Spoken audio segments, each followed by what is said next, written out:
जय संतोषी माँ। शुक्रवार के दिन अगर आप यह कथा को पूरा सुन रहे हैं तो आपके जीवन में कभी भी आपको कष्ट देखने को नहीं मिलते हैं।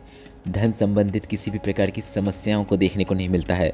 माना जाता है संतोषी माता की व्रत की कथा जो शुक्रवार के दिन सुन लेता है उसके जीवन से सभी दुख तकलीफ और कष्ट दूर हो जाते हैं और उसके घर के भंडार माता हमेशा भर के रखती हैं।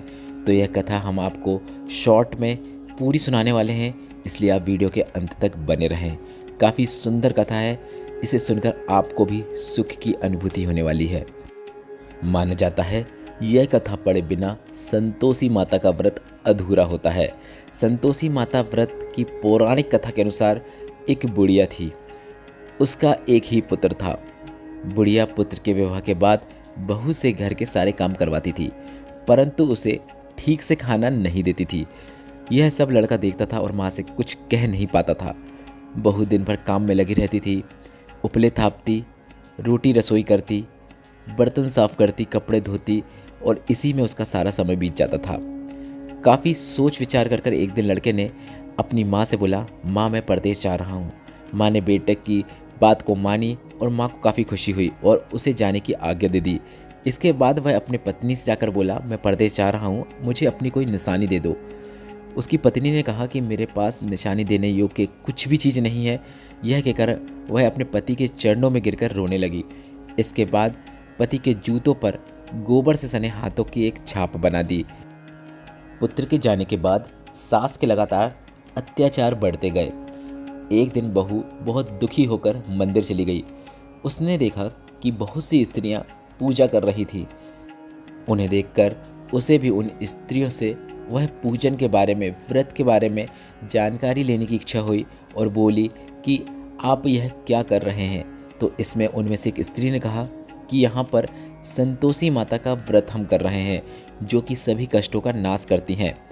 स्त्रियों ने बताया, शुक्रवार को नहा धोकर एक लोटे में शुद्ध जल ले, गुड़ चने का प्रसाद लें, सच्चे मन से माँ का पूजन करें, खटाई आपको भूलकर भी नहीं खाना है, ना ही किसी को देना है। इस बात का आपको इस दिन ध्यान रखना चाहिए और एक वक्त भोजन करना चाहिए। व्रत की विधि और विधान सुनकर उसने प्रति शुक्रवार व्रत रखने का संकल्प ले लिया और संयम से वह व्रत रखने लगी। माता की कृपा से कुछ ही दिनों में उसके पति का एक पत्र आया। कुछ दिनों बाद उसका भेजा पैसा भी उसके पास आ गया। उसने प्रसन्न मन से फिर व्रत किया।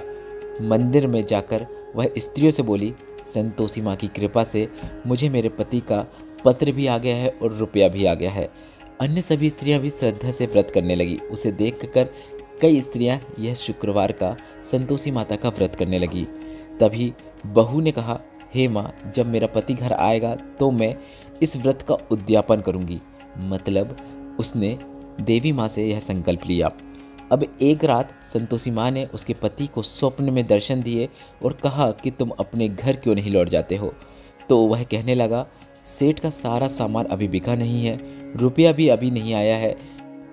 इसके बाद उसने अपने यह स्वप्न की बात सेठ को भी बताई और सेठ से घर जाने की इजाज़त मांगी, पर सेठ ने इनकार कर दिया। माँ की कृपा से कई व्यापारी आए, सोना चांदी तथा अन्य सामान खरीद कर ले गए। कर्जदार भी पूरा रुपया लौटा गए। अब तो साहूकार ने उसे घर जाने की इजाज़त भी दे दी। घर आकर पुत्र ने अपनी माँ और पत्नी को बहुत सारे रुपए दिए। पत्नी ने कहा कि मुझे संतोषी माता के व्रत का उद्यापन करना है। उसने सभी को न्योता दिया और उद्यापन की सारी तैयारी कर ली। पड़ोस की एक स्त्री के मन में ईर्ष्या होने लगी। उसे इस प्रकार से सुख और अच्छे से रहते हुए देखते हुए उसने अपने बच्चों को सिखा दिया कि तुम भोजन करते समय खटाई जरूर मांगना। उद्यापन के समय खाना खाते खाते बच्चों ने खटाई की मांग की और खटाई के लिए मचल गए।